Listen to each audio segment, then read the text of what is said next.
Friends, RS வீட்டு முறை சாப்பாடு க்ளவுட் கிச்சன். இன்றைக்கி வந்து சிக்கன் கிரேவி எங்கள் ஸ்டைலில் செஞ்சுருக்கோம். ரெசிபி பாருங்கள். ஃபஸ்ட்டு சிக்கன் நல்லா வாஷ் பண்ணிவிட்டு அதில் உப்பு, மஞ்சள்தூள், மிளகாய்த்தூள், தயிர் போட்டு நல்லா மிக்ஸ் பண்ணி ஊற வச்சுருக்கேன். ஒரு 15 மினிட்ஸ் ஊறட்டும். மசாலா இது வந்து புதினா, கொத்தமல்லி, தக்காளி, பச்சை மிளகா, இஞ்சி பூண்டு, மிளகு சீரகம்,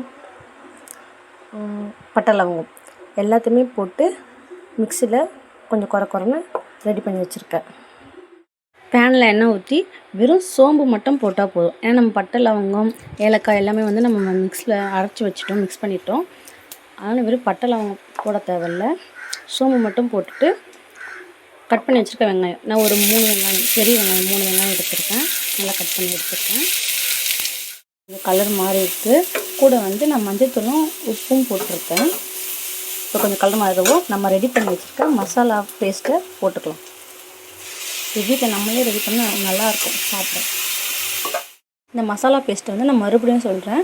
கொத்தமல்லி, புதினா, மிளகு சீரகம், பட்டை லவங்கம், ஏலக்காய், தக்காளி 1 போட்டிருக்கேன், ஒரு பச்சை மிளகா வந்து காரத்துக்கு ஏற்ற மாதிரி போட்டுக்கோங்க.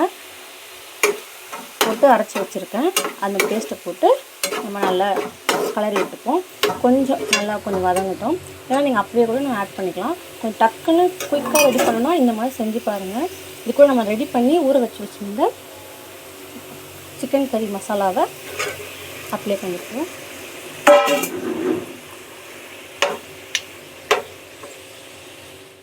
கலரி விட்டுட்டு மிக்ஸ் பண்ணி விட்டு மூடி வச்சு வேக வைப்போம். தண்ணிலாம் அவ்வளோவா ஊற்ற வேணாம். சிக்கன்லேயே வந்து நல்லா தண்ணி விட்டுரும். அதனால் நம்ம அப்படியே கலரி மட்டும் விட்டுட்டு மூடி போட்டு வேக வைப்போம். ரெடி ஆகிடுச்சு.